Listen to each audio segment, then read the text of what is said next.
माननीय सदस्यगण, माननीय सभापति महोदय,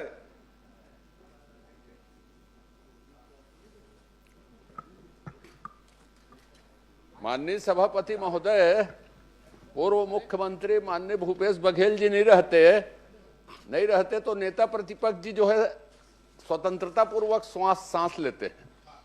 वो रहते हैं तो आभासी हो जाते हैं, वर्चुअल नेता प्रतिपक्ष हो जाते हैं, इनको दबा देते हैं वो। नहीं, ये थोड़ा सदन के नेता प्रतिपक्ष को पूरी स्वतंत्रता मिलनी चाहिए। हम लोग नेता प्रतिपक्ष जी के साथ हैं, उसका दल उसके साथ अन्याय करता है। माननीय पुराने मुख्यमंत्री जी आके उनको दबाने की कोशिश करते हैं। नहीं, हमारे नेताजी को कोई नहीं जिस दबाता ढंग से भाई। आप लोग मुख्यमंत्री आपके नहीं रहते तो चाहते हो तो मैं आपको कोई नहीं दबा सकता। नहीं, और श्री आप पुन्नूलाल उनसे बोले। डरिए मत। धन्यवाद। आप उनसे मत डरिए। वो वर्चुअल हो जाते हैं, आभासी नेता प्रतिपक्ष हो जाते नहीं, हैं। कोई वर्चुअल नहीं होते। नेताजी अच्छा काम कर रहे हैं। वो वर्चुअल नहीं, अब एक्चुअल की ओर होने की कोशिश कर रहे हैं। माननीय सभापति महोदय, माननीय मंत्री जी से मैंने पूछा था कि औद्योगिक फसल प्रणाली कृषकों के लिए और आधारित प्रदर्शनी फसल नई किस्म हाइब्रिड प्रमाणित बीजों का वितरण एवं पोषक तत्व, इस विषय पे माननीय मंत्री जी से मैं जानना चाहूँगा आपके माध्यम से कि हाइब्रिड क्या किसानों को और प्रदर्शनी हेतु नई फसल किस्म का लोगों को दिया जाए, क्योंकि 900 किसानों ने प्रशिक्षण प्राप्त किया और इससे किसानों को लाभ क्या मिला, इसे बताने का कष्ट करें।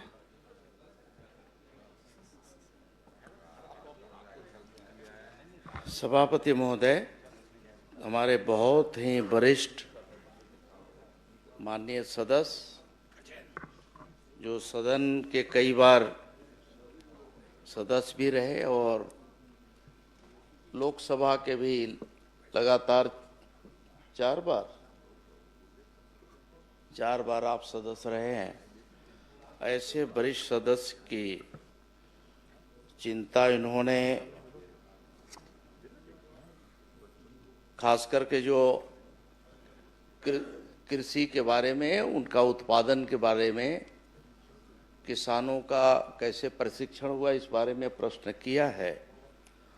जहाँ तक आपने प्रशिक्षण के बाद का परिणाम की बात की है, तो सभापति महोदय माननीय सदस्य को बताना चाहूँगा कि प्रशिक्षण इसीलिए दिया जाता है कि अनेकानेक योजना जो चलते हैं, उस योजना के तहत किसानों को किस तरह से अधिक उत्पादन अपने खेत में लेना चाहिए, इस लिहाज से विभाग की अनेक योजनाएं हैं। और इस प्रशिक्षण के बाद उनका स्वाभाविक है कि उनका जो उत्पादन है वो बढ़ता भी है, और जब उनका उत्पादन बढ़ेगा तो स्वाभाविक है कि किसानों का आर्थिक उन्नयन होगा। ऐसा सोच करके इस तरह की योजना चलते हैं महोदय। नहीं, मेरा उत्तर नहीं आया माननीय जी। मेरा ये कहना है कि प्रदर्शनी और हाइब्रिड का भी प्रदर्शन और आपका प्रशिक्षण दिया गया, तो क्या मैं जानना चाहता हूँ कि सिर्फ मात्र प्रशिक्षण ही दिया गया कि हाइब्रिड दिया गया और नए किस्म का बीज के लिए प्रदर्शन के लिए किसानों के खेत में बोने के लिए या उगाने के लिए दिया गया, क्या ये मैं जानना चाहता हूँ। अरे आप तो पुराने बीज वाले हैं, नया बीज में कहां से आ गए आप?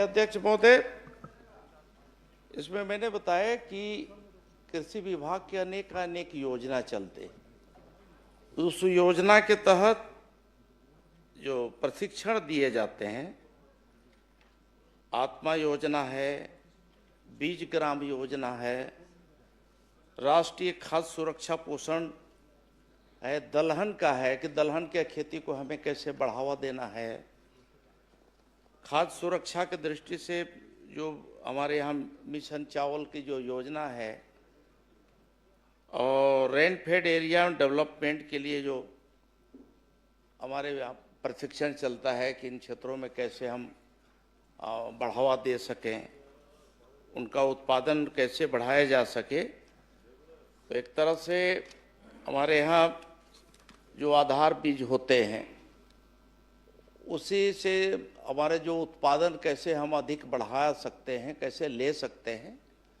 इसी का हम लोग प्रशिक्षण विभाग के द्वारा देते हैं। देते हैं कि नहीं? प्रदर्शन होती है हर समय, किसानों को बीज दिया जाता है निःशुल्क।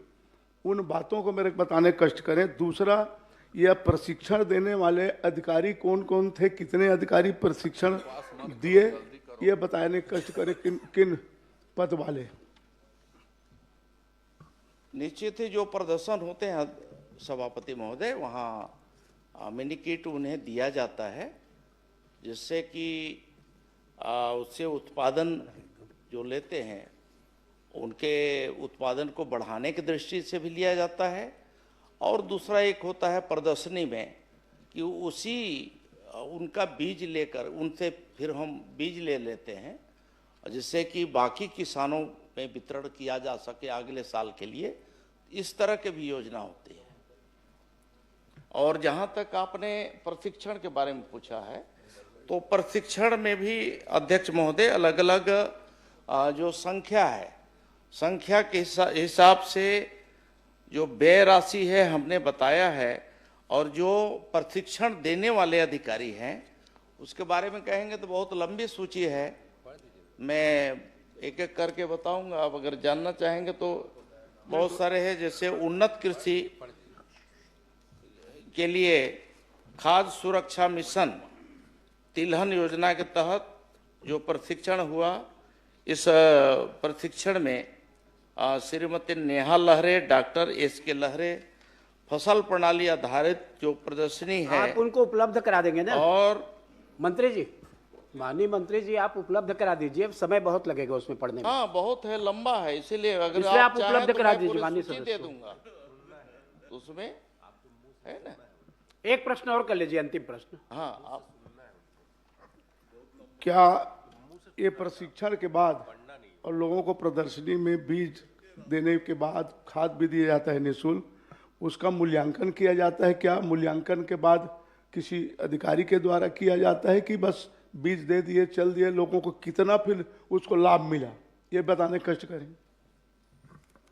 सभापति महोदय, एक ये संख्या बहुत बड़ी होती है, इसलिए मिनीकेट जितना वितरण करते हैं, जो नाम नीचे से चयनित होकर के एक तरह से आता है किसानों को, उसको जब हम देते हैं तो ये अपेक्षा से देते हैं कि इसका सही उपयोग करेगा, और अधिकांश किसान जो है उसका सही उपयोग करते हैं। ये बात सही है कि जिनको हम देते हैं उनका 100% हम उनका मूल्यांकन हम नहीं कर पाते हैं। इस तरह की अभी हमारे यहाँ कोई प्रणाली अभी नहीं विकसित हुई है।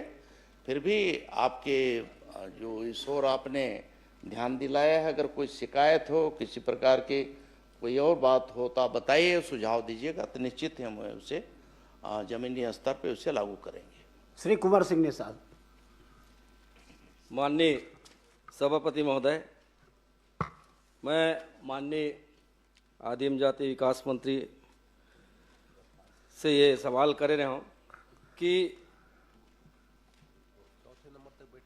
घुमंतु पशु के संरक्षण और रख रखाव पर कौन कौन सी योजना सरकार संचालित करत है, और वर्तमान में पूरा प्रदेश में पशु की संख्या कतका है? उत्तर में मैं करीब करीब मैं सभी जानकारी दिया हूँ। जहाँ तक आपने संख्या के बारे में बात किया है, तो संख्या भी इसमें हमने बताया है कि कुल घुमंतु पशुओं की कुल संख्या 1,84,993 है, और जिलेवार भी विवरण उसमें दिया हुआ है। परिशिष्ट को आप निकालेंगे तो मिलेगा। माननीय सभापति महोदय, मैं माननीय मंत्री जी से यही बात करूं कि घुमंतु पशु के संरक्षण और रख रखाव पर पशुधन विभाग द्वारा का योजना चलत है, और कर रहे की व्यवस्था कौन प्रकार से सरकार करे?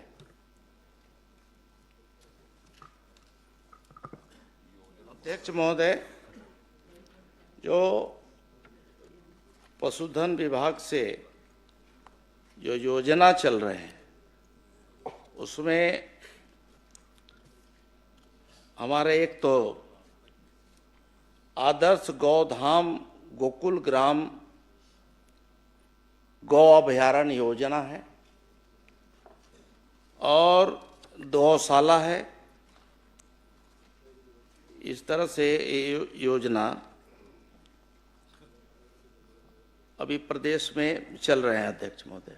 नहीं, मैं संख्या पूछा था माननीय सभापति महोदय, कतकाकन गोधाम योजना के माध्यम से संचालित होते और कतका पशु के रख रखाव वो योजना के माध्यम से वो गोधान में चलत है।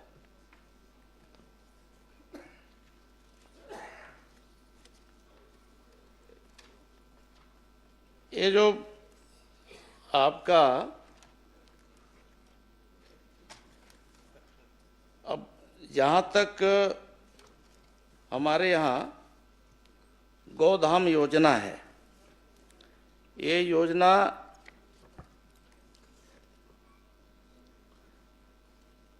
ये 6/8/2025 से संचालित है सभापति महोदय। और इस प्रकार से प्रदेश में 11 गौधामों का पंजीयन कर 620 पशुधन संरक्षित किए जा रहे हैं।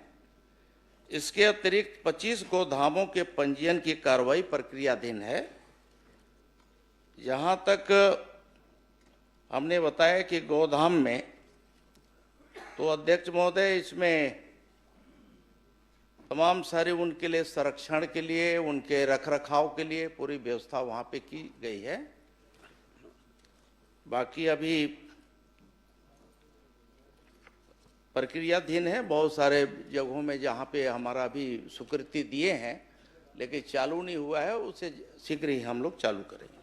माननीय सभापति महोदय, इसी सदन में घोषणा हुई थी कि हम पूरे प्रदेश में गौधाम योजना के माध्यम से पशुओं को संरक्षित करने का काम करेंगे, लेकिन अभी 2 साल में 11 टन गौधाम में योजना चालू करो में 3 तो संचालित है, 11 में 3 संचालित और 600 पशु के आप व्यवस्था संचालित करो, संरक्षित करो। लेकिन मैं जानना चाहूँ कि वो जत का पशु है 620 टन पशु है, ओकर रख रखाव चारा पानी की व्यवस्था सरकार के ढार ले होते कि का ढार ले होते? काबर आपके जवाब के उत्तर में आ है कि संरक्षित है लेकिन उनकी रखरखाव की व्यवस्था की जा रही है, विभाग द्वारा राशि निरंक है। तो विभाग द्वारा अगर रख रखाव नहीं होते, विभाग द्वारा पैसा जारी नहीं हो, तो वो 620 टन जानवर है का हवा पानी जिया थे कि कैसे जिया थे? सभापति महोदय, मैंने बताया कि 36 गौठानों में गौधाम स्थापना की प्रशासकीय स्वीकृति दी गई है, जिसमें से 11 गौधाम का पंजीयन किया गया है। प्रति गोधाम 200 पशु रखे जाने के प्रावधान है, जिसमें से अभी उनके लिए जो व्यवस्था की जा रही है और सरकार से उन्हें अनुदान दिया जाता है, उसके लिए चारा पानी, बाकी वहाँ पंजीयन के पश्चात जो है प्रति पशु प्रथम वर्ष में हम 10 रुपये, द्वितीय वर्ष में 20 रुपये, तृतीय वर्ष में 30 और चतुर्थ में 35 रुपये प्रति पशु के हिसाब से उनके रखरखाव, उनके चारा पानी के लिए दिया जाता है। मैं ऐसा मानता हूं कि जब ये राशि उनको दिया जाता है, संबंधित जो पंजीकृत जो संस्थाएं हैं उनके जिम्मे लगाया जाता है, तो इसका सही सदुपयोग करते हैं। तो इसलिए ये कहना कि वहाँ पे अव्यवस्था है, चारा पानी नहीं मिल रहा है, तो मैं इसे कृपा करके इसे ऐसा ना कहें। नहीं माननीय सभापति महोदय, ये आपके विभाग का जवाब है कि स्वीकृत राशि निरंक है, तो ये कैसे टाइप के हुए थे आप समझ सकते हो, आपके विभाग के अधिकारी मन समझ सकते। लेकिन मैं कहना चाहूँ कि जब 1,84,993 घुमंत पशु में थे 620 आप संरक्षित करत हो, बाकी मन की स्थिति का हुई ये बात के बात। लेकिन आज गौ माता के नाम से जिन सरकार छत्तीसगढ़ में और केंद्र में बने हैं, मैं तो बस आपके माध्यम से सभापति में निवेदन करता हूँ कि आज सदन में घोषणा हो जाए कि गौ माता ने राष्ट्रमाता घोषित कर दिया जाए। जब बदका बड़े बड़े बात करथन और कर व्यवस्था के काम नहीं कर सकथन तो इसे कोई मतलब नहीं है। और साथ ही मैं एक बात और कह रहा हूँ कि पशु के जतका आवारा पशु है जेकर कारण आज लगातार सड़क दुर्घटना बहुतायत मात्रा में, मैं अपन विधानसभा में अगर लगातार देखूं तो रोज एक न एक दुर्घटना होते रहते, लेकिन आपके माध्यम से ये जानकारी मिली कि कोई दुर्घटना नहीं होते, नहीं कोई फसल नुकसान होते, जबकि आवारा जानवर के कारण आग पूरा जतका उन्हारी सियारी छत्तीसगढ़ में होते, लाखड़ी बोई बंद हो गए, राहर बोई बंद हो गए, उड़ीद बोई बंद हो गए, सब बंद हो गए। तो एकर पर अगर कोई व्यवस्था करन तो आने वाला समय में भी किसान मन ला कम से कम अपन जिन उन्हारी के फसल ले सके, ऐसे कुछ व्यवस्था सरकार की तरफ से हो सकते का? देखिए, निश्चित ही मैंने बताया कि देखिए 36 हमारे जो गोठान हैं उन गोठानों में ही हम वहाँ पशुओं को रखने का पूरा व्यवस्था कर रहे हैं। वहाँ पे समुचित व्यवस्था करेंगे, चारा पानी से लेकर के बाकी का। तो इसलिए सिर्फ आरोप लगा देने से नहीं होता, बल्कि वहाँ हम अच्छी व्यवस्था कर रहे हैं।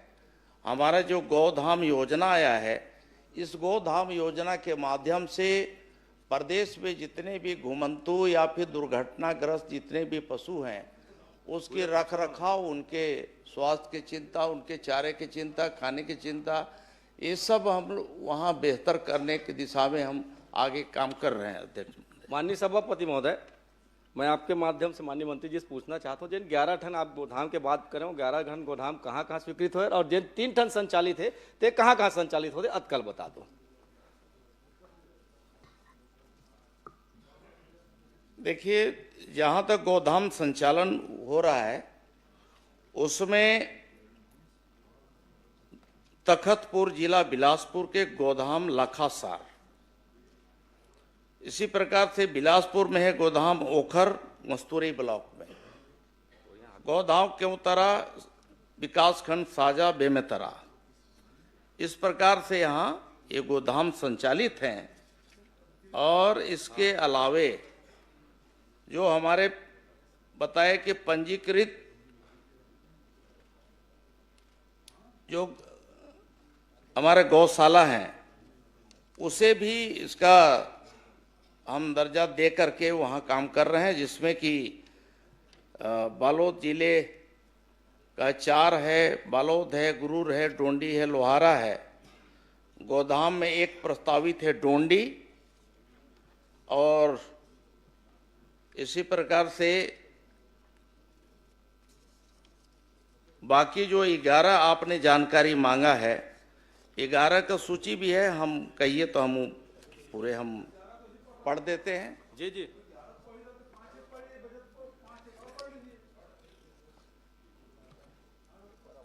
हाँ, 11 जो आप उपलब्ध करा देंगे ना? नहीं, सभापति महोदय, नहीं यार, पहले सभापति महोदय, उपलब्ध करा देंगे। सभापति मैं सभापति महोदय, सभापति मैं बता दे रहा हूं, आप 11 की जानकारी लेना चाहते हैं, जिसमें कोरबा में गोदाम है, सोहागपुर विकासखंड करतला, और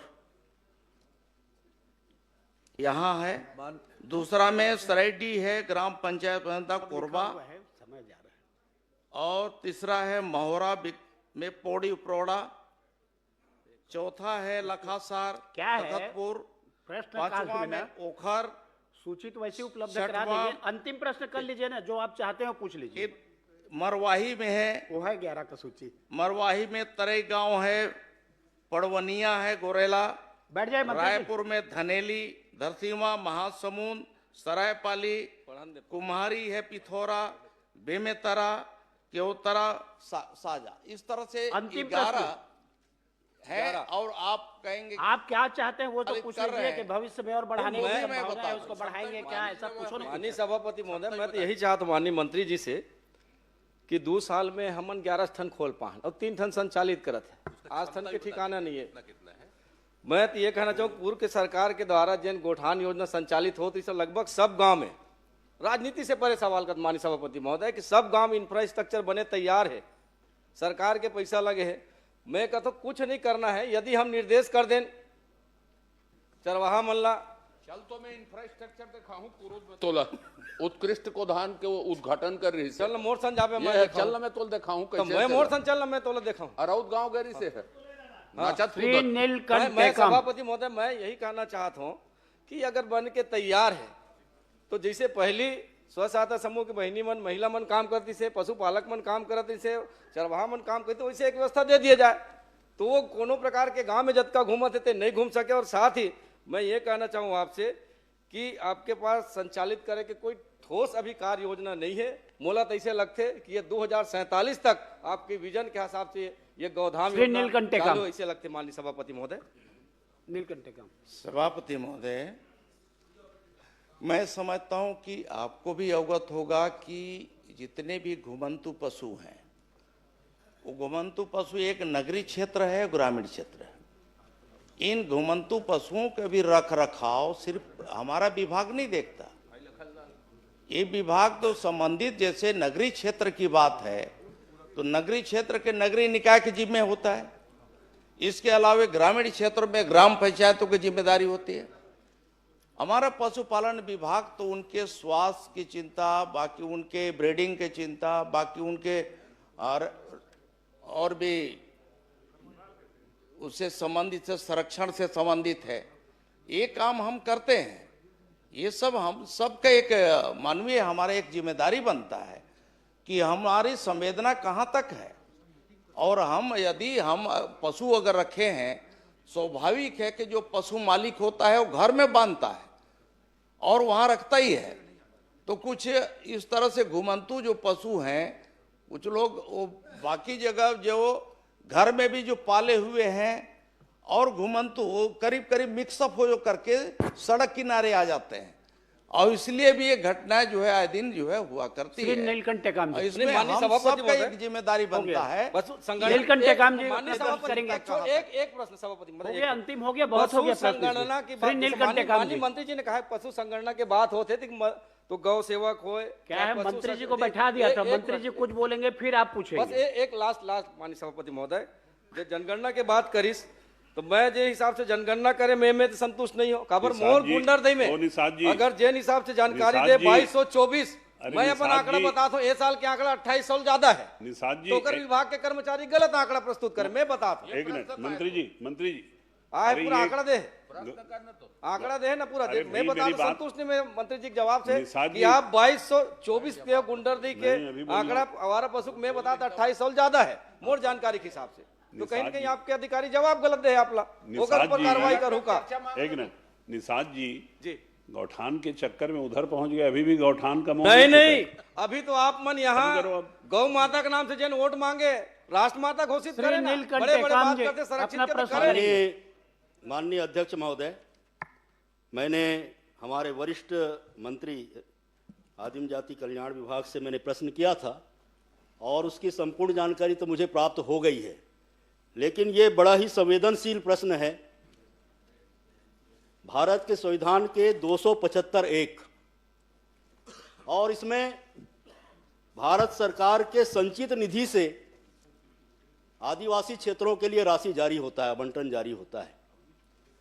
और जो जानकारी आज मांगने पर मिली है, अगर ये जानकारी हमको स्वतः ही मिल जाती जिलों से और सारे परियोजना प्रशासकों से, तो आज इसको प्रश्न के माध्यम से यहाँ पर समय लेने की आवश्यकता नहीं थी।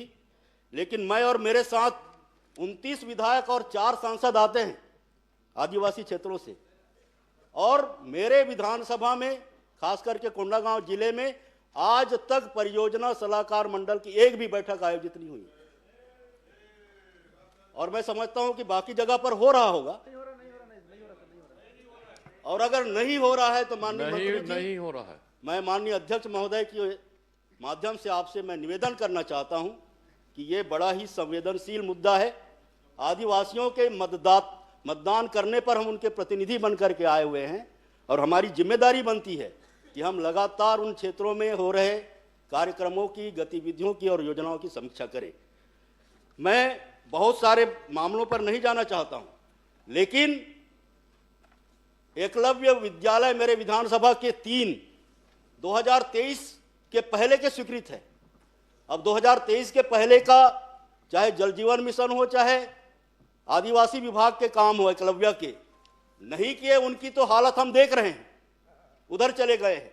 लेकिन 2023 के बाद इन 2 सालों में हमने क्या किया? आज हम ईज ऑफ डूइंग बिजनेस की बात कर रहे हैं, सिंगल विंडो सिस्टम की बात कर रहे हैं।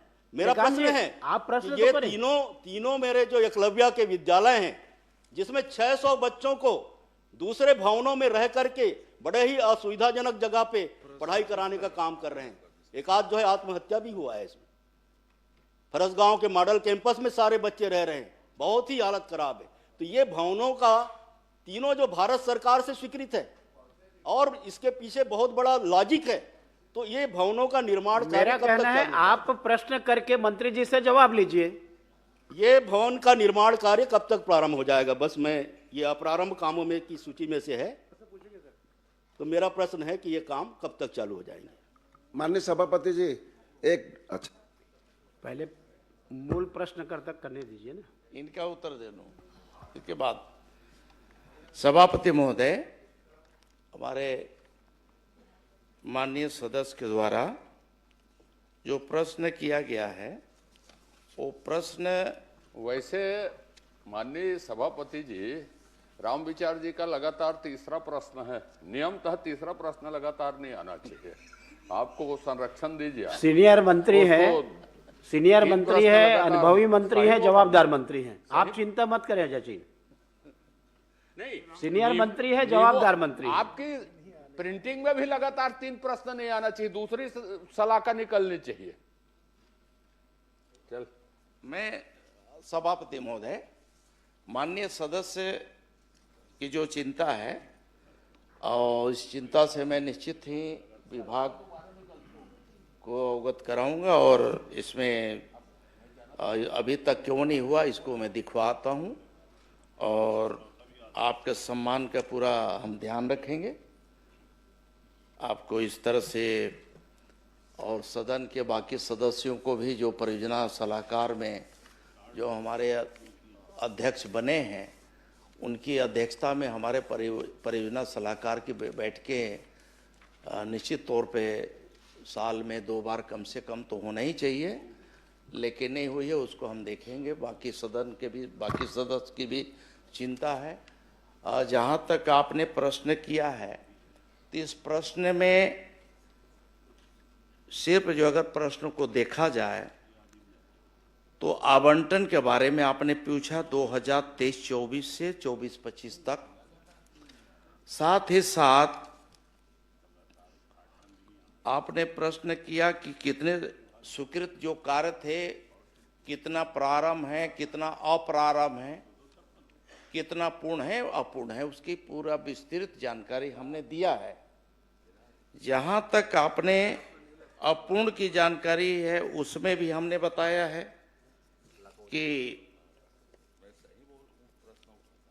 इसमें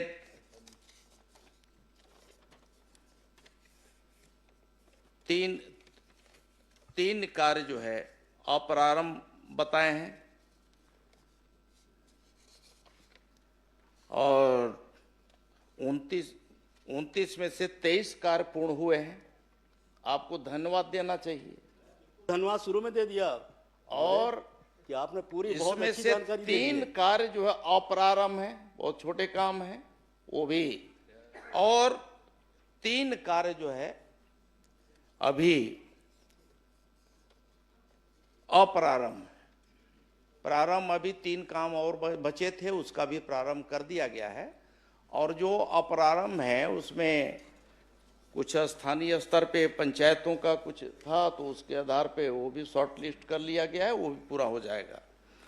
जहाँ तक आपने प्रश्न इससे हट करके एक और प्रश्न किया है एकलव्य मॉडल स्किल के संबंध में, तो कर्म कार्यों की सूची में है, ये सूची में है, आपके जो जवाब आए हैं उसमें है। तो इसमें अध्यक्ष महोदय बहुत सारे, एक तो जो ट्राइबल एरियाज है, आपको भी मालूम है माननीय भूपेश बघेल जी की आपके समय में भी जो हॉस्टल आश्रम जो स्वीकृत किए जाते थे या अन्य संस्थान जो स्वीकृत होते हैं, तो जमीनों की बहुत बड़ी समस्या होती है। और जमीनें हमें आज ले दे करके कुल मिलाकर के फॉरेस्ट वन विभाग पर ही आश्रित हम रहते हैं।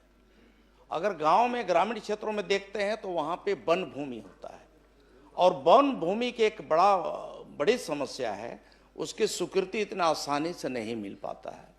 वो प्रक्रिया में काफ़ी विलम्ब हुआ है, और तब जाकर के और भारत सरकार का इसमें एकलव्य विद्यालय का जो स्वीकृत भवन होते हैं उनमें ये रहता है कि उन्हें 100% उन्हें क्लियरेंस चाहिए, और क्लियरेंस मिलने के बाद ही कोई भी काम हम शुरू कर पाते हैं। मंत्री जी, और इसलिए इसमें कुछ विलम्ब हुआ है। मैं सदन को आपके माध्यम से सभापति महोदय ये भी अवगत करा देना चाहूंगा कि जो जहां जहां हमारे एकलव्य विद्यालय जो स्वीकृत हुए थे उसे लगातार हमारी मॉनिटरिंग विभाग कर रहा है, मैं स्वयं कर रहा हूं। माननीय मुख्यमंत्री जी के समक्ष भी हम लोगों ने इसमें चर्चा किया है, और अलग अलग विभाग के वन विभाग के वरिष्ठ अधिकारियों के साथ और वहां के संबंधित कलेक्टरों के साथ हम लोगों ने वर्चुअल मीटिंग भी किया है, और यहाँ भी बुला करके मीटिंग किया है, और तब जाकर के इसमें काफ़ी शॉर्ट लिस्ट हुआ है, और अनुमति अब भारत सरकार से और बाकी जगह से मिल गया। टेंडर की प्रक्रिया में काफ़ी विलम्ब हुआ है। टेंडर के लिए भी हमने भारत सरकार के जो एजेंसियां हैं, बहुत से राष्ट्रीय स्तर की जो एजेंसियां हैं, उनको हमने हायर किया है, उनको हमने दिया है कि आप जैसा भी है DPR आप बनाएंगे, बाकी चीज़ आप बनाएंगे, क्योंकि ये बड़े काम है, कहीं ऐसा ना हो इसमें शिकायत हो। इसलिए उनकी एजेंसियां की प्रक्रिया है, उस प्रक्रिया के तहत टेंडरिंग प्रक्रिया उन्होंने पूरा किया है, और टेंडर प्रोसेस अब पूरा करने के बाद अब फाइनल हो गया है, और निश्चित ही इसमें अब गति पकड़ लेगा, बहुत जल्दी उसका शुरुआत हो रहा है। माननीय सभापति महोदय, इसी से संबंधित प्रश्न है। एक मिनट। मेरा केवल सुझाव है मंत्री जी, इसमें कोई प्रश्न नहीं है, क्योंकि भारत सरकार ने खासकर अनुसूचित क्षेत्रों में 5 एकड़ तक के कलेक्टर को अधिकार दिया हुआ था कि जो भी निर्माण कार्य है, जो स्कूल है, छात्रावास है, हॉस्पिटल है, इसके बनाने के लिए कलेक्टर दे सकता है एक जिले में 5 हेक्टेयर तक के।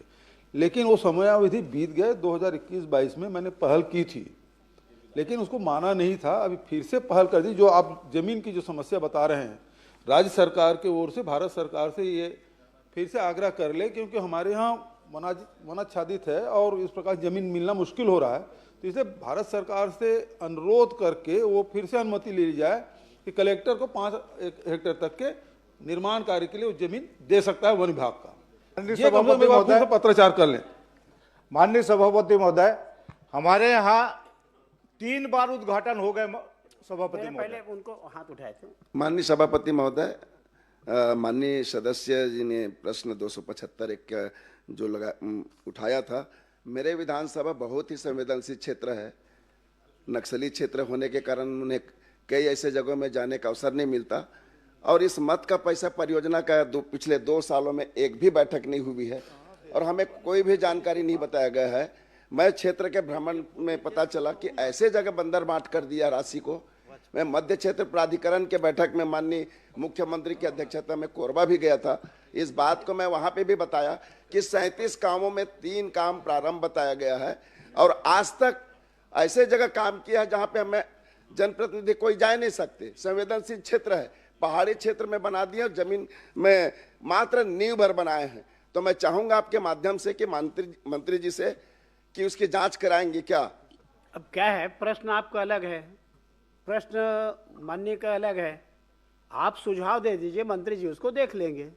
माननीय सभापति महोदय, ट्राइबल मैं तो सभापति महोदय आपके माध्यम से पूरे सदन के माननीय सदस्यों से यही आग्रह करूंगा कि देखिए, इस तरह की जो भी संस्था किसी भी विभाग का कोई भी स्वीकृत अगर होता है या कोई भी योजना स्वीकृत होती है, तो हम सब का दायित्व बनता है कि हम उसके लिए जगह कैसे भी हो, जैसे भी हो, हम लोग को प्राथमिकता के आधार पे तय करके दिलाना चाहिए। क्योंकि आपके विधानसभा क्षेत्र में जो चीज़ बनने वाला है, ये तो आप तय करेंगे कि कहाँ बनेगा, किस हिसाब से कहाँ पर हमें देना ठीक रहेगा। और अगर इसमें कहीं पर दिक्कत आ रही है, विभाग अगर नहीं कर पा रहा है, तो इसमें आगे बढ़ चढ़ करके हमें हिस्सा ले करके उसे पूरा करना चाहिए। श्रीमती संगीता सिन्हा, माननीय सभापति आप लोग लिख करके दे दीजिए। इसी में एक लाख का ही मामला है, क्वेश्चन करेंगे ना, का ही मामला है, प्रश्न इसी में काल माननीय सभापति महोदय, इसी में एक लाख स्कूल का ही मामला है। बस एक मिनट सर, एक मिनट। मानपुर में 3 बार उद्घाटन हो गए सभापति महोदय, उसका माननीय प्रधानमंत्री जी ने किया, माननीय मुख्यमंत्री जी ने किया, माननीय, लेकिन मानपुर का कैसे बताएंगे? आपके प्रश्न में बताएंगे मंत्री जी। 1 लाख का मामला है। नहीं, वो मैं समझ गया, लेकिन आप प्रश्न करेंगे उसमें जवाब देंगे ना। पूरे प्रदेश का जवाब तो केवल सुझाव के रूप में आप दे सकते हो, तो मेरा कहना आप लिख करके मंत्री जी को दे दीजिए यहीं पर। दूसरा उसी में सभापति महोदय, वो एकलव्य स्कूल में 3 बच्चियां वहां पे अपना फिनाइल पी के, माननीय सभापति महोदय, माननीय सभापति महोदय, सबका अलग अलग। माननीय सभापति महोदय, मैं आपके माध्यम से माननीय मंत्री जानना चाहूंगा कि आदिवासी योजना की राशि क्या अन्य मद परिवर्तित किया जा सकता है? यदि हाँ तो नियम शर्तें क्या है? माननीय मंत्री बता दीजिए, कुछ बताना है तो। आदिवासी योजना की राशि को क्या अन्य मद परिवर्तन किया जा सकता है? देखिए, इस तरह का कोई राशि जिस मद से स्वीकृत हुआ उसी मद से ही खर्च करने का होता है। फिर भी अगर किसी, मान लीजिए कि अतिरिक्त कमरे का स्वीकृत हुआ, अतिरिक्त कमरा वहां बन गया है, तो परियोजना वहां का प्रशासनिक अधिकारियों का ये जिम्मेदारी बनता है कि उसको परिवर्तन करा के वो भी यहाँ मुख्यालय की अनुमति से वो ले करके कहीं दूसरे यहाँ भी उसका उपयोग किया जा सकता है। श्रीमती संगीता सिन्हा, माननीय सभापति, छोटा सा इसी में से मेरा प्रश्न भी है। माननीय सभापति, माननीय मंत्री जी से मैं जानना चाहता हूं कि परियोजना सलाहकार मंडल का गठन कब हुआ, अगर हुआ है तो कौन कौन अध्यक्ष है पूरे उसमें? अब आप प्रश्न करेंगे तो जवाब आएगा। अब सभापति महोदय, वो परियोजना सलाहकार मंडल का जो गठन हुआ है, अब उसका प्रश्न तो नहीं है, लेकिन आपने किया है तो मैं अवगत करा दूंगा भाई। श्रीमती संगीता सिन्हा,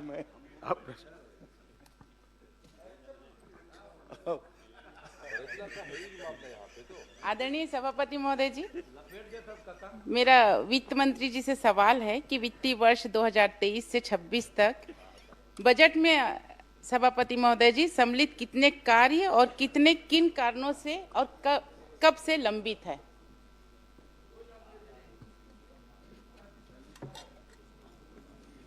माननीय सभापति महोदय, जो माननीय सदस्य का जो प्रश्न है उसमें मैं बताना चाहूंगा कि कोई भी कार्य वित्त विभाग में लंबित नहीं है।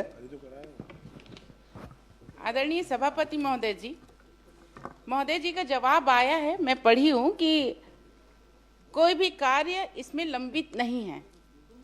आदरणीय सभापति महोदय जी, मेरे एरिगेशन में, पीडब्ल्यूडी में, पीएमजेएसवाई में सभापति महोदय जी, अगर मैं एरिगेशन से बात करूं तो पिकरीपार माइनिंग 4,94,00,000 रुपए, तांदुला परियोजना के तहत नमोरा माइनर 4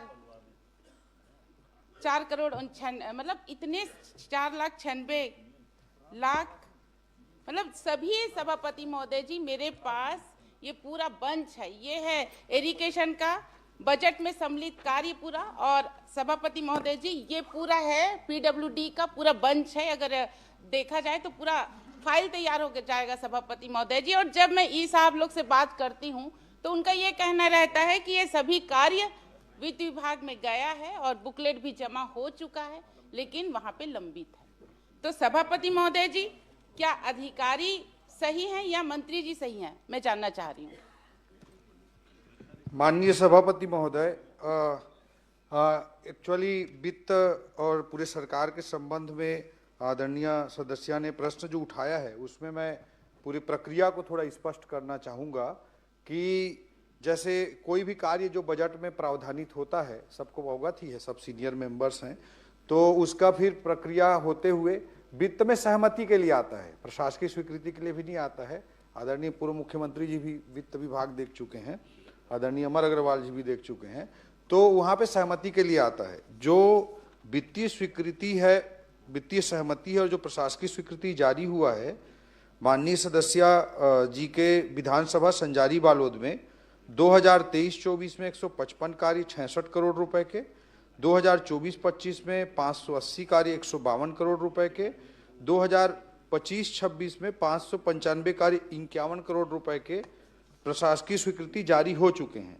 और जो हमारी सरकार की स्पष्ट मंशा है कि ज़्यादा से ज़्यादा कार्यों की प्रशासकीय स्वीकृति हो, वित्तीय सहमति हो, इसके लिए हमने बहुत सारे वित्तीय रिफॉर्म भी अपनी सरकार के आने के बाद माननीय मुख्यमंत्री जी के नेतृत्व में हमने किया है। वह भी मैं आपके माध्यम से सदन को अवगत कराना चाहूँगा कि जैसे बजट में नवीन मत की जो परिभाषा थी वो 1995 में उसका गाइडलाइन जारी किया गया था और पहला संशोधन उसके बाद 2011 में हुआ था और उसके बाद हम लोगों ने 2024 में फिर से उसमें संशोधन किया है और इसमें जो नवीन मद की परिभाषा अंतर्गत जो राशि है उसको बढ़ा दिया गया है ताकि माननीय सभापति कृपया पूरी प्रक्रिया सुन लें सभापति महोदय। बढ़ा दिया गया है 50 लाख से बढ़ाकर 1 करोड़ रुपए निर्माण कार्य। ये उत्तर में है, मैंने पढ़ लिया है। नहीं, ये उत्तर में नहीं है सभापति महोदय। अब आपके अलावा पूरे सदन को जानना जरूरी है। 1 करोड़ रुपए जो निर्माण कार्य उसमें 2 करोड़ रुपए मशीन उपकरण जो 50 लाख से बढ़ाकर 1 करोड़ रुपया किया गया है। इसी तरह से जो प्रशासकीय स्वीकृति दिया जाता था उसकी सीमा को 3 करोड़ से बढ़ाकर 5 करोड़ कर दिया गया है 2024 में, जो उसके पहले 2012 में था, जो 2012 में था उसको बढ़ा करके 5 करोड़ कर दिया गया है। तो मैं आपके माध्यम से सदन को अवगत कराना चाहूंगा कि पूरी सरकार की मंशा है कि ज्यादा से ज्यादा कार्यों की प्रशासकीय स्वीकृति हो, इसलिए ये वित्तीय रिफॉर्म 2012 के बाद 2024 में, 2011 के बाद 2024 में किए गए हैं, तो ज्यादा से ज्यादा हो ये है। दूसरा चीज मैं कहना चाहूंगा, माननीय सदस्य का जो बिंदु है कि बजट वो जो लिस्ट या उनका पूरी जो उनकी सूची है उसके बारे में बताना चाहूंगा कि बजट में जो प्रावधान होता है वो वर्षों से चला रहा है, चाहे भारतीय जनता पार्टी की सरकार हो चाहे कांग्रेस की सरकार हो, वो जो वित्तीय प्रावधान होता है उससे बहुत ज्यादा होता है। जैसे मैं उदाहरण के तौर पे बताना चाहूंगा 2023-24 में 302 करोड़ का नवीन मद में प्रावधान था, 302 करोड़ का प्रावधान था, जबकि नवीन मद में कार्य 14,257 करोड़ रुपए के शामिल थे। इसी तरह 2025-26 में या 24-25 में 452 के अगेंस्ट में 16,532 के, 25-26 में 734 करोड़ के अगेंस्ट में 19,000 करोड़ के। तो ये बजट में जो रहता है प्रावधान वो बहुत ज्यादा रहता है। तो उसके अनुरूप सिंचाई विभाग हो या पीडब्ल्यूडी विभाग हो, सभी में तो सरकार प्राथमिकता अनुसार उसमें प्रशासकीय स्वीकृति जारी करती है। जो विभाग प्राथमिकता तय करता है उसके अनुरूप वित्तीय सहमति के लिए आता है और उसमें प्रशासकीय स्वीकृति फिर विभाग द्वारा जारी की जाती है। तो पूरे प्रदेश की प्रक्रिया बता दी जी, वित्त विभाग की प्रक्रिया बता दी, लेकिन इनको तो जरूरत बालोद में है भाई जी। बालोद की स्वीकृति तो बताओ, आप 300 की जगह 14,000 करोड़ कर दिए, लेकिन बालोद में तो 0 है। यहाँ कितना दे रहे हो ये बताओ जी। माननीय सभापति महोदय, जो बजट पे प्रावधान है संजारी बालोद में, उसमें से अभी फिलहाल वित्तीय स्वीकृति के लिए या वित्तीय सहमति के लिए वित्त विभाग में एक भी फाइल लंबित नहीं है। मैं सदन को स्पष्ट करना चाहूंगा और विभाग जो भी प्राथमिकता से भेजेगा उसमें निश्चित रूप से सरकार सकारात्मक पहल करेगी। माननीय सभापति महोदय, माननीय मंत्री जी, हाँ, ये बात आपने कह दी कि आपके पास कोई फाइल लंबित नहीं है। अब चूंकि माननीय सदस्य ने बात कही है और इस चूंकि सदन में आ गया है जी, तो क्या पीडब्ल्यूडी इरिगेशन विभाग से वो प्रस्ताव मंगा के स्वीकृत करेंगे क्या? माननीय सभापति महोदय, और एक भी और स्पष्ट करना चाहूंगा कि जैसे 3 करोड़ की सीमा को 5 करोड़ हम लोग बढ़ा दिए हैं, नहीं, उसके कारण से उन 5 करोड़ से नीचे के जितने कार्य हैं उसको वित्त विभाग भेजने की आवश्यकता नहीं है, ये मैं स्पष्ट करना चाहूंगा। और दूसरा चीज, विभाग जो कौन सा कार्य को करना है ये विभाग की प्राथमिकता होती है, वो वित्त विभाग का क्षेत्राधिकार नहीं है। 18 करोड़ का है, वो बता रहे हैं कितने? 28 करोड़ 28 करोड़ का है, वो 3 करोड़ का मामला नहीं आएगा तो आपके पास एक ही प्रोजेक्ट 28 करोड़ का है भाई। देखिए इसमें है एक प्रोजेक्ट जो 5 करोड़ तक ये वाला आप बोल रहे हैं कि मंत्री जी देंगे, हाँ 5 करोड़ से नीचे के जितने कार्य तो मंत्री जी भी तो नहीं दिए हैं। उनके लिए वित्तीय सहमति के लिए आवश्यकता नहीं है। आप बोल रहे हैं उसके लिए वित्तीय समिति की जरूरत नहीं है जी। आपका 18 करोड़ 18 लाख जी। ये तो आप दे सकते हैं। नहीं, उसको विभाग की प्राथमिकता है, आदरणीय विभाग तय सभापति करेगा महोदय जो जी, कार्य मैं जरूरी है जाऊंगा कि नहीं। सभापति अगर महोदय जी, वित्तीय विभाग मैं तय इतने करेगा सारे तो निश्चित प्रोजेक्ट, रूप से इतने सकारात्मक सारे विचार सब सरकार चीज को करेगी। लेके मैं वित्त मंत्री के पास जाऊं कि मंत्री के पास जाऊं, आप ही बता दीजिए। वो अमूमन आप सीनियर विधायक हैं। सभापति महोदय, चूंकि सदन में आ गया है और वित्त मंत्री जी उदार हैं, उदारता थोड़ा बरतिए। अब ये 18 करोड़ का मामला है, आप मंगा के स्वीकृत कर देंगे, इतना भर तो बोलना है आपको, क्योंकि हर सभापति प्रश्न महोदय जी। सबका प्रश्न लगता नहीं, कोई प्रश्न लग जाता है, तो कम से कम इस माध्यम से पूरे प्रदेश को संदेश जाएगा कि ओपी चौधरी जी वित्त मंत्री के रूप में बड़े उदार हैं। 18 करोड़ की बात है, आप स्वीकृत कर दीजिए, करवा दीजिए, इतनी तो बात है। एक कार्य की मांग कर अरे रही भाई हूं, बाकी तो स्वीकृत कुछ कर विभाग दीजिए, हम लोग भी मेज थपथपाएंगे, आपको स्वागत करेंगे। वैसे घोषणा करो भाई। नहीं वो बिल्कुल नहीं मैं वैसे वित्त मंत्री जी उदार हैं, वो कहने का विषय नहीं है, वित्त मंत्री जी उदार हैं और इसलिए बजट में आप देखे हैं कि बहुत घोषणा करें, घोषणा कर दीजिए। माननीय सभापति महोदय, वो विभागीय प्रक्रियाओं की दृष्टि से उचित नहीं होगा कि मैं यहाँ पे घोषणा करूं, मगर मैं आपके माध्यम से विपक्ष के सदस्यों के कोई कार्य स्वीकृत नहीं करने चाहते, मैं आप कारण से सदन का बहिर्गमन करते हैं। मैं आपको बताना चाहूंगा सभापति महोदय, आगे सुशांत शुक्ला, सकारात्मक सभापति महोदय, माननीय सभापति महोदय, बीजापुर में सुकमा में 100 करोड़ के एजुकेशन सिटी हम स्वीकृत कर रहे हैं। सुशांत शुक्ला, जगरगुंडा क्षेत्र सुकमा अंतर्गत आता है, जहां हमारा विधायक नहीं है, वहां 100 करोड़ का हम एजुकेशन सिटी बजट में लेकर के आए हैं। कैसे बोल सकते हैं कि विपक्ष पे हम स्वीकृत नहीं कर रहे हैं? हमारे मुख्यमंत्री जी उदार हैं, हमारी सरकार उदार है, और ये सकारात्मक अगर रोल में रहते तो इस कार्य में भी हम सकारात्मकता के साथ उदार निर्णय लेते। सभापति महोदय, मेरा प्रश्न वित्त मंत्री जी, वो प्रश्न अब समाप्त हो गया है। जब वो सरकार में यहाँ थे ना जी, मंडी बोर्ड का कागज देते थे तो उसको कचरे में फेंक देते थे।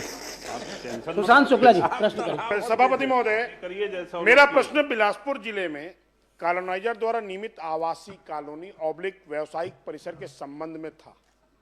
जवाब माननीय मंत्री जी ने दिया है, जिसका पूरक प्रश्न मैं पूछने जा रहा हूं कि प्रपत्र क्रमांक 1 के सरल क्रमांक के 16, सरल क्रमांक 15, सरल क्रमांक 24, सरल क्रमांक 26, सरल क्रमांक 28, सरल क्रमांक 65, सरल क्रमांक 73, सरल क्रमांक 77, 99, 100, 103 में एक ही बिल्डर द्वारा या उसी बिल्डर एक अलग अलग संस्थान बनाकर एक ही व्यक्ति द्वारा लगातार टाउनशिप एक्ट,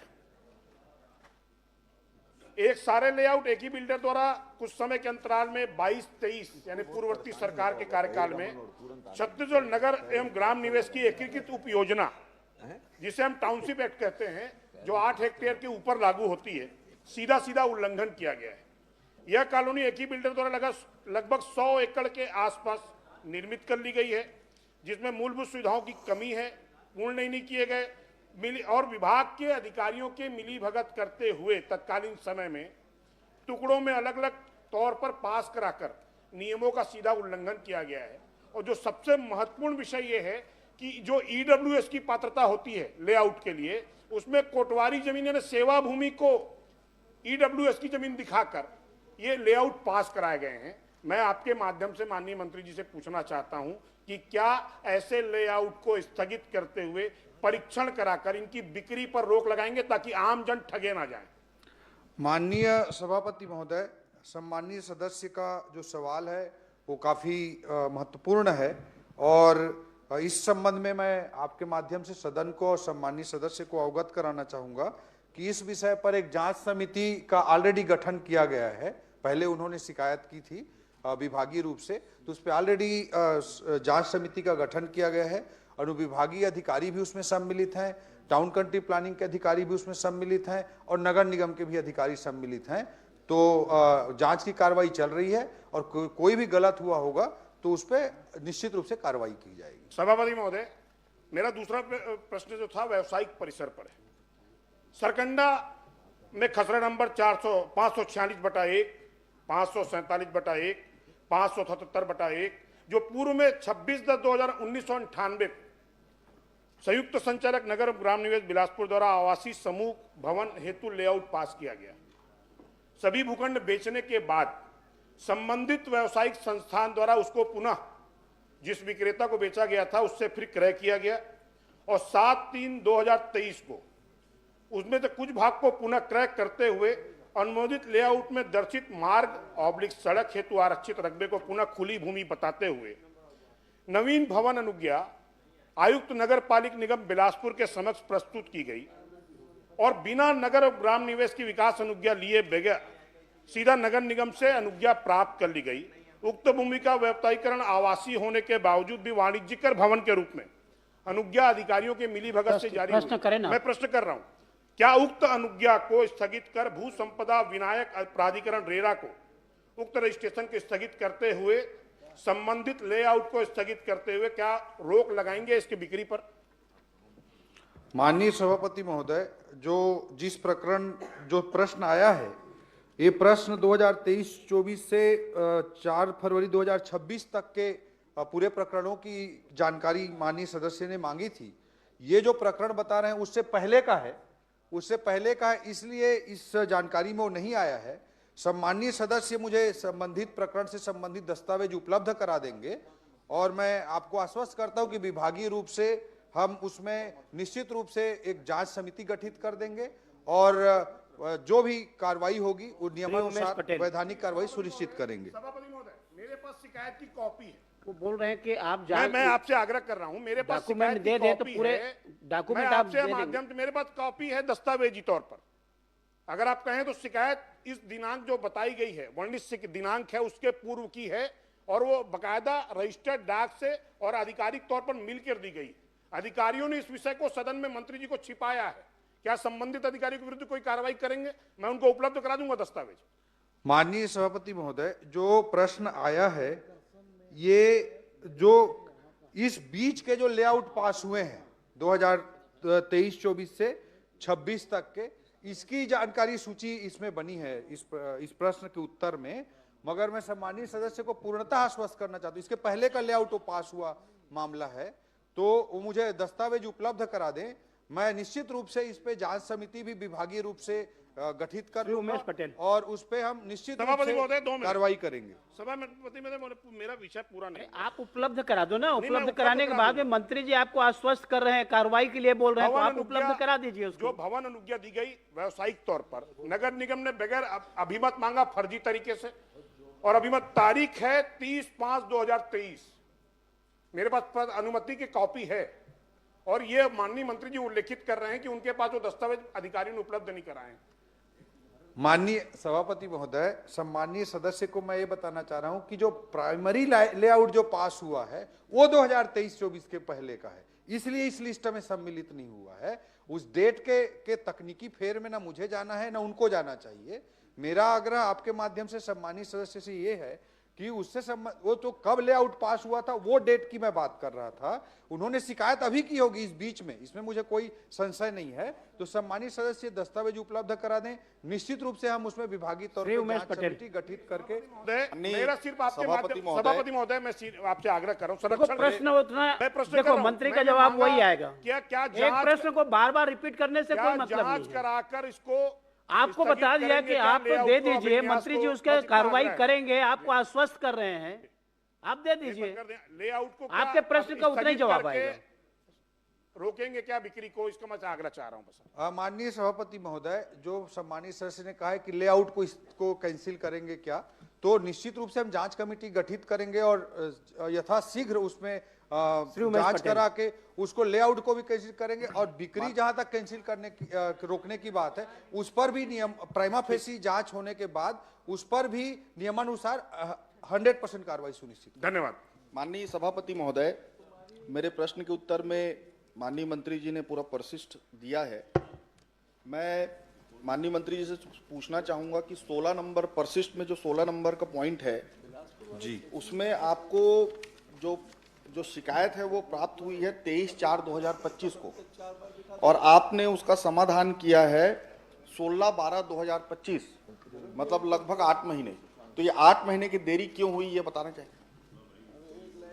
माननीय सभापति महोदय, सम्माननीय सदस्य ने जो फ्लाई ऐश संबंधी प्रश्न किया, माननीय सदस्य उमेश जी ने, उस पर उन्होंने 16 नंबर, इसमें टोटल जो केस हैं वो 49 केस हैं और इनमें जो उन्होंने 16 नंबर के विषय पर प्रश्न किया है उस पर मैं आपके माध्यम से अवगत कराना चाहूँगा कि उद्योग द्वारा क्षतिपूर्ति राशि 6,90,000 जमा करते हुए फ्लाई ऐश का संतुलीकरण कर ये बिछाने का कार्य किया गया। मतलब उस शिकायत पे कार्रवाई की गई है। उन्होंने कहा है कि 8 महीने बाद हुई है, लेकिन ये मैं अवगत करना चाहूंगा कि कार्रवाई हुई और 6,90,000 रुपए का पेनाल्टी भी हुआ। माननीय सभापति महोदय, ये इसकी शिकायत हुई थी 22/3/2025, इन्होंने उत्तर में दिया है 22/4/2025 को, और इसका समाधान हुआ है 16/12/2025। इसलिए हुआ है अध्यक्ष महोदय, सभापति महोदय, क्योंकि पिछले सत्र में 17 तारीख को मेरे यही प्रश्न लगा था, इसीलिए ये समाधान 16 तारीख को हुआ है। मैं आपसे ये जानना चाहूंगा, मैं कल आपके परसिस्ट के बाद ये सब जगह जाके जियो टैग से इसका निकाला, आपको इसका बता दूं मैं, चोड़ा का ये देखिए, ये जियो टैगिंग के साथ है चोड़ा का। आपके जो अधिकारी है ना, आपको धोखा दे रहे हैं। ये देखिए, ये अभी भी है दोनों। माननीय सभापति महोदय, आप सदस्य रहे हैं, पोस्टर वोस्टर प्रश्नकाल में ऐसा दिखाते नहीं है। आप बोल रहे हैं वो पर्याप्त है। ठीक है, मैं बता देता हूं। मंत्री रहे, मैं जियो टैग करके उसको दिखाया कल, दोनों 3-4 जगह का, चाहे बोतलदा हो, चाहे चोड़ा हो, चाहे बानी पाथर हो, अभी भी फ्लाई ऐश वैसी को वैसी पड़े हैं। आपके अधिकारी आपको गलत जवाब दे रहे हैं, क्या उनके ऊपर कार्रवाई करेंगे? माननीय सभापति महोदय, मैं आपको अवगत कराना चाहूंगा कि जो पिछले सरकार के समय में कार्रवाई होती थी उससे 10 टाइम्स ज्यादा कार्रवाई ट्रांसपोर्टिंग के मामले में हो रही है। मैं आपके माध्यम से सदन में दस्तावेज भी प्रस्तुत कर सकता हूं। बताना भी चाहूंगा कि जो ट्रांसपोर्टेशन सभापति महोदय, मेरा बहुत स्पेसिफिक प्रश्न है। मैं सभापति महोदय का और माननीय सभापति महोदय, आप मुझे 2021-22 में इनकी सरकार के समय में एक भी कार्रवाई नहीं हुई, जीरो कार्रवाई हुई है। 2022-23 में जीरो कार्रवाई हुई है। 2023-24 में 9 लाख का पेनाल्टी हुआ है। वर्ष 2024-25 में 21,30,000 का हुआ है। समय बर्बाद करने का समय है। मैं इसके बाद अवगत कराना चाहूंगा। मेरा पॉइंटेड प्रश्न को उत्तर दे दें। मैं माननीय सभापति महोदय, मैं परिस्थिति बता रहा था, चाहे वो फ्लाई ऐश डंपिंग का मामला हो, चाहे ट्रांसपोर्टिंग का मामला हो। सम्मानित सदस्य उमेश जी ने जो विषय मुझे बताए हैं उससे मैं निश्चित रूप से उनसे सारे विषय ले लूंगा, जानकारी ले लूंगा, और कहीं पर भी कोई कमी होगी कार्रवाई के संबंध में, उसमें कार्रवाई विभाग द्वारा सुनिश्चित की जाएगी। पर्यावरण विभाग के अधिकारी कोई काम नहीं कर रहे हैं सभापति महोदय। वहां फ्लाई ऐश डंप रोड पे हो रहा है लगातार, और इसकी शिकायत मेरे द्वारा खुद कई बार किया जा चुका है। उसके बाद भी विधानसभा प्रश्न लगने के बाद वो जाके उसका निराकरण करने का कोशिश कर रहे हैं, और आपको आज भी जवाब गलत दिए हैं मंत्री जी, आपको गलत जवाब दिए हैं। ये मैं इससे आगे पूछना चाहूंगा कि आज के मैं इसका पहले बताना चाहूंगा माननीय सभापति महोदय, जो मंत्री जी जवाब दे रहे थे 21-22 में 0, 22-23 में 0, और भैया लॉकडाउन तो आप लगा कर रखे थे केंद्र से। 21-22 से 22-23 तक पूरा लॉकडाउन नहीं था। लॉकडाउन आदरणीय मुख्यमंत्री जी, आदरणीय मुख्यमंत्री भूपेश बघेल जी बहुत अच्छे तरह से अवगत थे कि वो लॉकडाउन कब से कब तक लगा था। 23 मार्च 2020 की तारीख, 23 मार्च 2020 की तारीख, कुछ महीनों तक लॉकडाउन था। 24 महीने तक आपने जीरो कार्रवाई की। और आपकी सरकार थी, अरे आपकी सरकार थी, आपके मंत्री थे, आप कार्रवाई क्यों नहीं कर दी एक बार भी? समय कम, तब तो मिली भगत चल रहे थे वहाँ। माननीय सभापति महोदय, ये भी मैं बताना चाहूंगा। अभी मेरा प्रश्न ये है कि आज के दिन में कितने lakh metric ton fly ash Raigarh जिले में उत्पादन हो रहा है, और इसके कितना % आज निराकरण हो रहा है? माननीय सभापति महोदय, मैं ये भी बताना चाहूंगा कि एक मॉडल SOP भी जारी किया गया है हमारी सरकार आने के बाद। इंटीग्रेटेड सिस्टम भी बताया गया है। जो सम्मानित सदस्य ने प्रश्न किया है जी गुमराह कर रहे हैं सदन को। 2024-25 में जो फ्लाई एश जो है उत्पन्न हुआ है उसकी भी जानकारी मैं उपलब्ध कराना चाहता हूं। 25-26 में जो हुआ है उसकी भी मैं जानकारी उपलब्ध कराना चाहता हूं। और जो उपयोग की गई मात्रा है जनित फ्लाई एश के से ज्यादा उसका डिस्पोजल भी किया गया है। और हमारी सरकार नया एसओपी लेकर भी आई है, इंटीग्रेटेड वेस्ट मैनेजमेंट लेकर भी आई है। ये अनावश्यक अनर्गल राजनीति कर रहे हैं।